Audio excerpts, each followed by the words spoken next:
Hey everyone, my name is Antoine Hunter, Purple Fire Club. I'm the director of Urban Track Dance Company.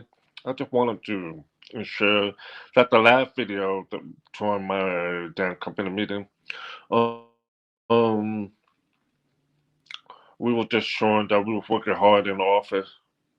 We were just, right there in the kitchen working.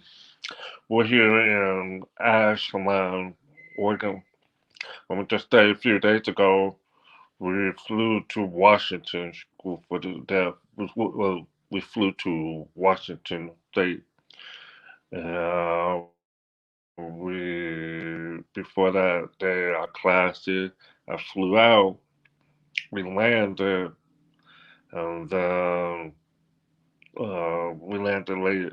Then do some computer work. The next day, we taught all day. We practiced 4 workshops, one performances. Uh, um, it's not like a workshop where you do nothing. A real dance workshop.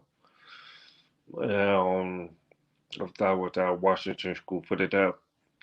We finished the performance in the evening. It was beautiful, beautiful school, beautiful performance in the theater, big theater, gorgeous theater.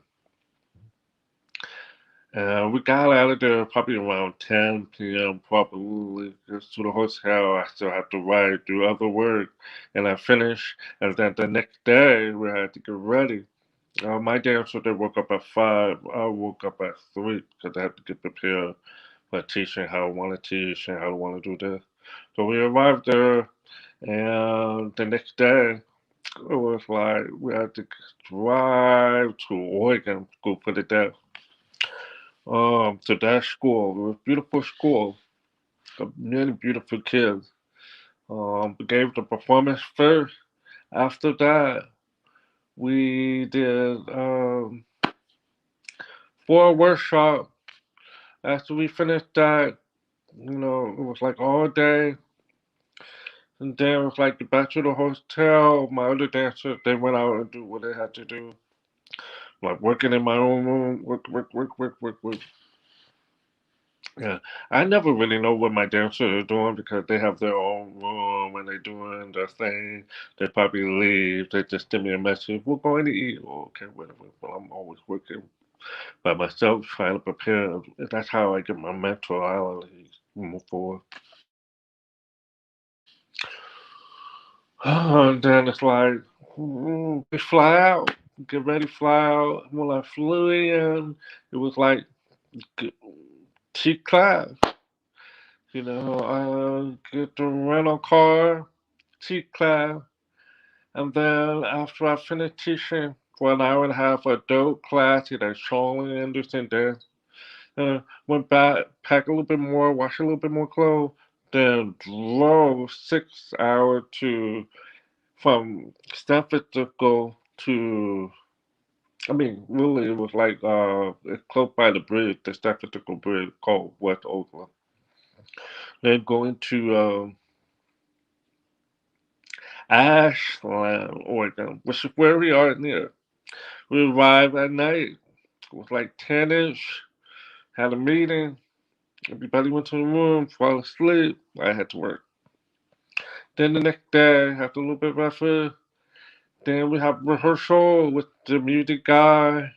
And we have to do COVID test before that. So it took some time. We did this. And then tonight is the show. Yeah, we had a meeting here with my staff for other things, administration. We have like Deaf Woke on Thursday show. Where I interview a really cool person for an hour and a half. Don't forget, it's not just show up. You have to set up with the interpreter, everything. So it takes time. Um, After that, on Friday, I have a lecture presentation.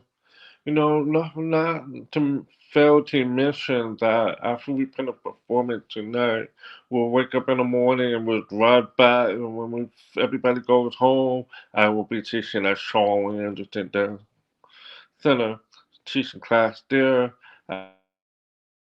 After that, the next day I have a deaf show. After that, the next day I have a presentation at the university and some other organization. After that, I have a performance at um, Pasta Wasso with Drive. It takes about an hour and a half to get there, I believe. Drive and then perform in the evening. After that, there's more. But people don't believe that we do that. It's impossible. How can you do it? Well, grassroots people, we keep doing it. Oh, but you're deaf, you're disabled people. How is it possible you do it? No, we really do it. Yeah, and sometimes for with me, sometimes you get all the funding to my dancer. That's it. I don't get much. Um, sometimes we volunteer. We're all volunteer because sometimes deaf community or disability community just don't have the fun. We need to find a way to uplift each other and celebrate. And like $50 for your performance. $50 for a professional dance company is really is not enough. But sometimes we take that if if that's what you have, because we believe in uplifting. But if organizations have fun, and we hope that they don't take advantage of it. So that's what we ask. We ask for to support and that we ask people to really understand that we're providing our time and our love. I don't want people to try to just take advantage of them. Well, they see us do it, they say, "Oh, impossible," or "That's easy because they're deaf." We don't get it easier. We work harder, and it takes a big part of your life force. Well, you're giving. And we need some support. Many funders don't believe that we need their fund to continue this process. We volunteer. We use our own money to travel to do this. I teach and I get workshops. My money, I pay as much as I can with my bills, and then I try to put it in instead because there's so many activity out there that don't support Black deaf business. You know, yes, so we have to work 100% harder, maybe 200, maybe 300% more harder. Is that fair? It's not. I appreciate some people who recognize that. Thank you, Brandy. You and also, I give a lot of my free time to mentor. Now, I'm not complaining.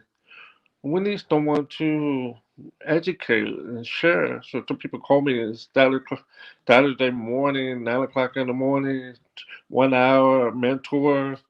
I have several mentors, like 12. We have an hour conversation. Most of these are not paid. And that's okay, you know. Um, because if I don't want to make sure, I don't know who else is doing it. I don't know, but I want to be responsible to make sure I'm doing it, doing my part of this world. But I, but it needs support from the funders and people sitting out there. You know, I'm tired of people trying to twist and create,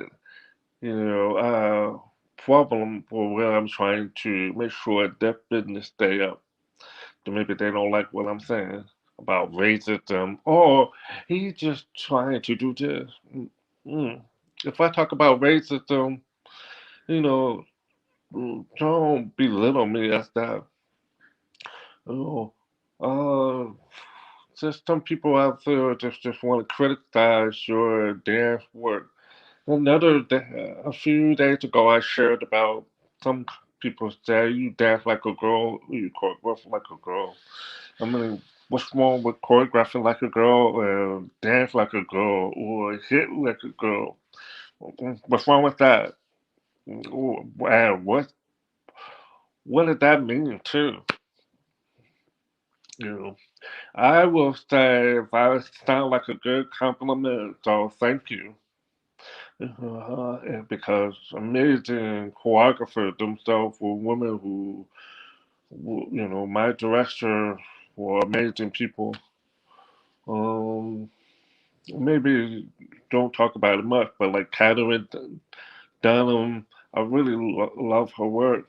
It has a big influence on my work as well. Um, I mean, I grew up in a house where I love women, so maybe that's where it fits in of my personality. That, but I love myself. I hope you always can share me some love. Um,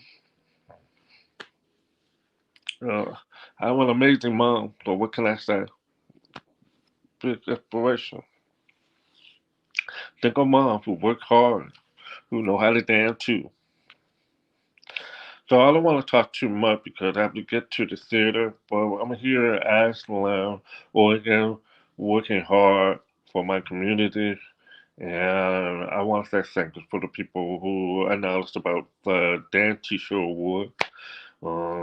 Teaching is one of my big passions.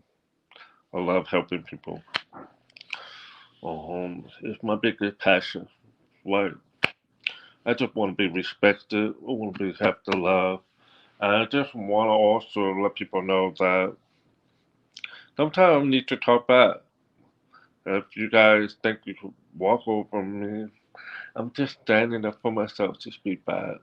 Please don't, when I stand up, be completely honest. Be in a space where we can talk. You know, like something different.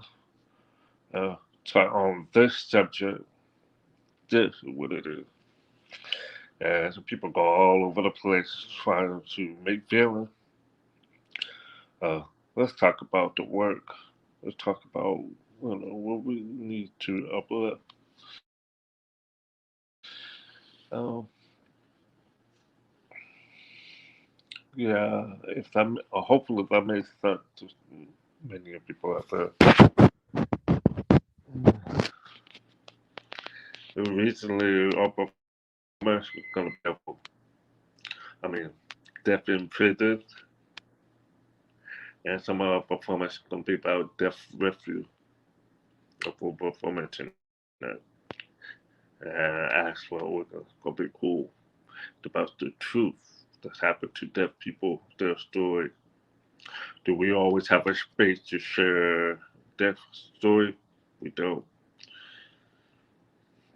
But also, people of color to share their story. Dope for dope. You know. And thank you. We'll do the best we can. Um, yeah. Stay loving, stay cool, and be you. Love you. So, yeah. Okay, back to work. I just wanted to make it short because the other people thought that my video was choppy. Choppy.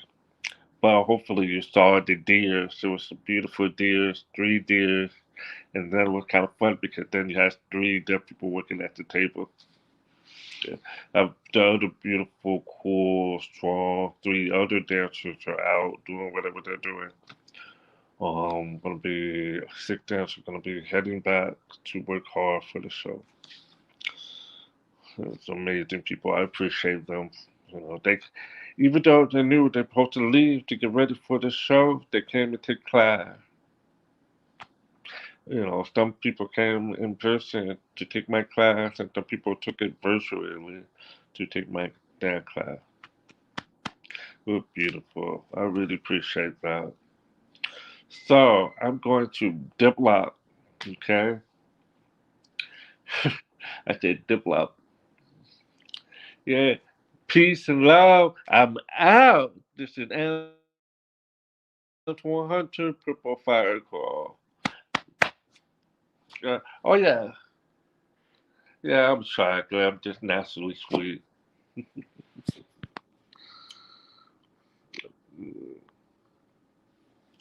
Thank you.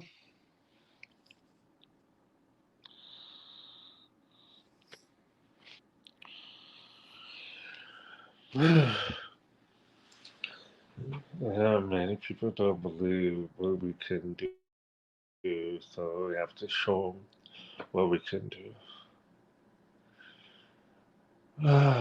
It's just a lot of work, so we're doing it. I'm grateful.